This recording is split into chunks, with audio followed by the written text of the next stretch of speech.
Shinigami got me here, and I'm here to bring you another entertaining video. Hopefully a little bit more upbeat, but who really knows? Now, the topic that I was wanting to think about this time, or at least that I wanted to put the effort to finally make this one, was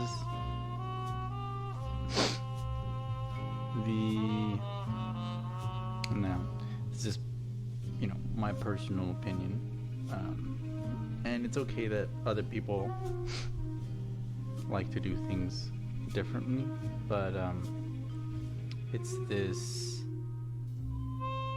mid mentality of kind of keeping everything in just average, not really taking risks.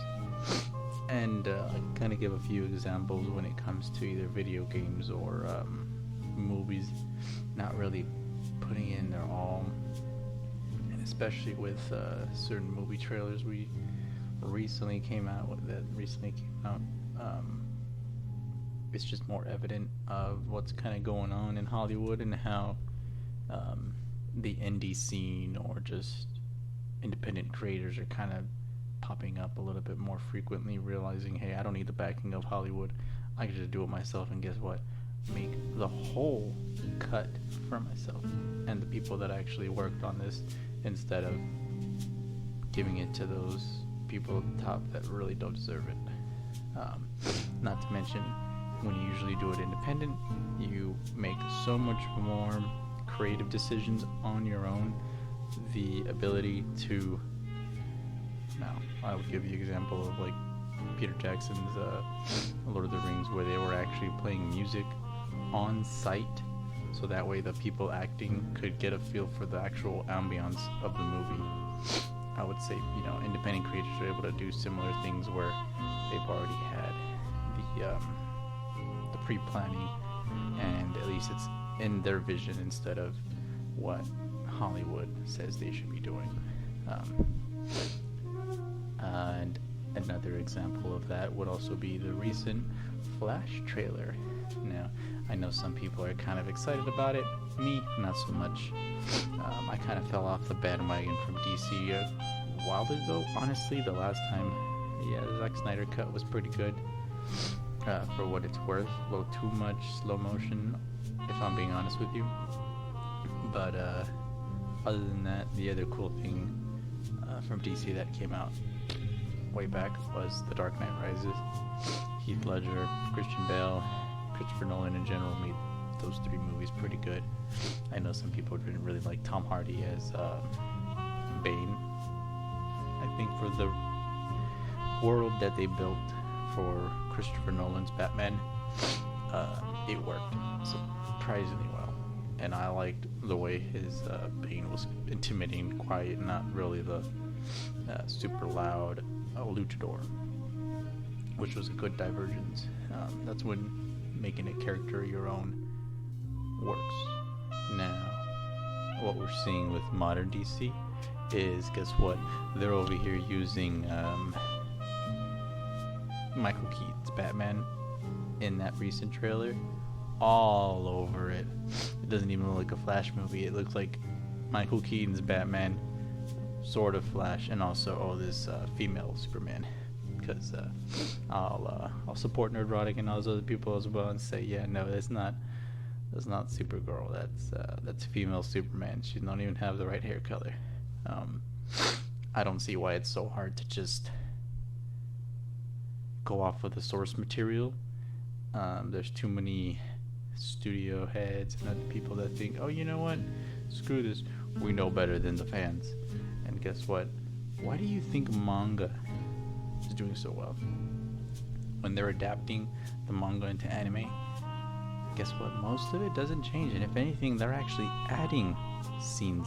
Because obviously there's a lot less panels in a still frame than there is a motion picture, animation, or whatever. And anime, you get even more enhanced sometimes scenes or extra dialogue added, as opposed to the comparison of like comics to movie comics. They're all like, hey, we'll do it our own way.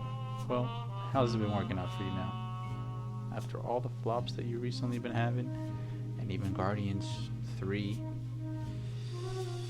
making me want to sit on the fence on that one. I'll probably maybe wait till it's on Disney Plus, but I have no real desire. Honestly, one of the biggest critiques for me on that movie is the fact that Groot looks so fucking weird. I don't know why nobody else is saying it, but for me, Groot looks fucking horrendous. I'm just gonna go out there and say it, because when I saw him, I was like, why does he look worse than teenage Groot? Like, it literally makes no sense. He looks like they made the baby, but just sized up, which doesn't make sense. You had the first Guardians movie where Groot looked stupendous, and the amount of practical effects they used with CGI was good. Second one, I'm fine with Baby Groot for that one movie. And then they move on to Teenage Groot. Guess what? He looks fine. He looks the part. He looks like he matches. Then all of a sudden, in this one, now maybe it's because they wanted to have somebody in a suit or some shit. I don't fucking know. But it looks awful. I'm just gonna be the one to say it. Groot, Guardians 3 looks fucking bad. As well as them ruined Karen Gillian's Nebula, the way she looks.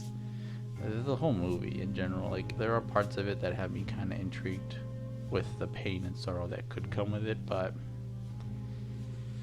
kind of burnt out, especially when you have so many of the actors just like, you know what, I'm stepping away after this, and other ones not very enthusiastic. It's just like, wow, what a way to promote your film, guys. I'm so enthusiastic about it, or enthralled to actually watch, when instead you've actually just turned me way the fuck off.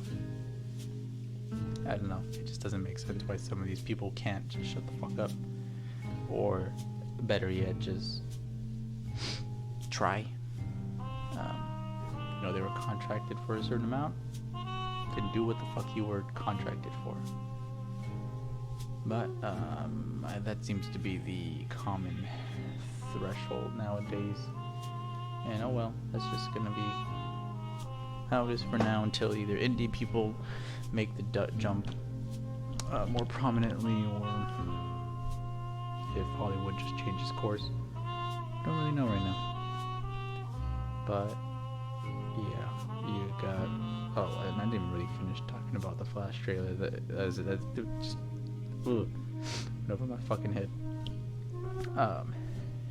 You got someone that they're trying to keep out the limelight, Ezra Miller, and it's very obvious with the trailer. They're just like, here, member berries. Here's Tom Keaton's, Michael Keaton's Batman. Here he is again. Like, it's just like,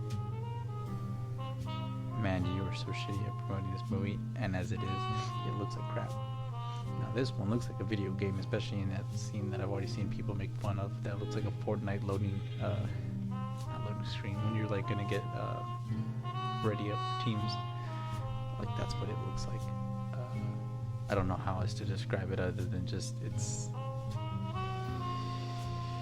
yikes. And then you still have the Blue Beetle, which is basically Green Lantern, Iron Man, Spider-Man styled character rolled into one, which I know he's already his own, but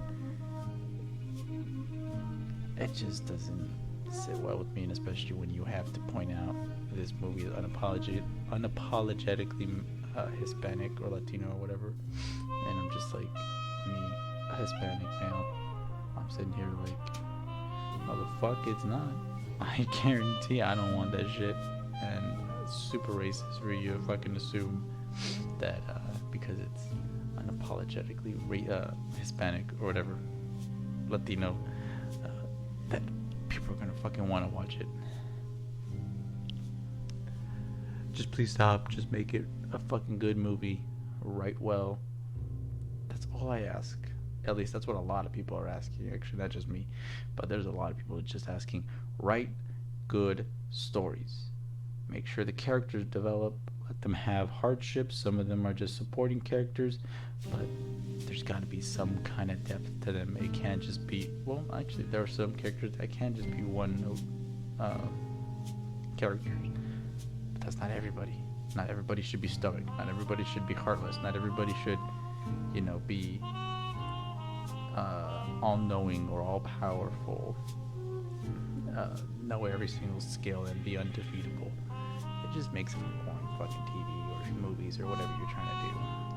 And also, especially when I've noticed lately where a lot of TV shows and movies are dragging out cutscenes, I guess you could say, or just scenes in general, where you got someone coming off a plane, walking, look at all the steps they're taking, okay, all long way down the hallway, just keep filming for 10 fucking more seconds. I don't know why. Just like,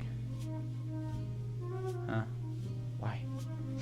But yeah, I just really hope we kind of get back to a little bit better stories, a little bit better character arcs.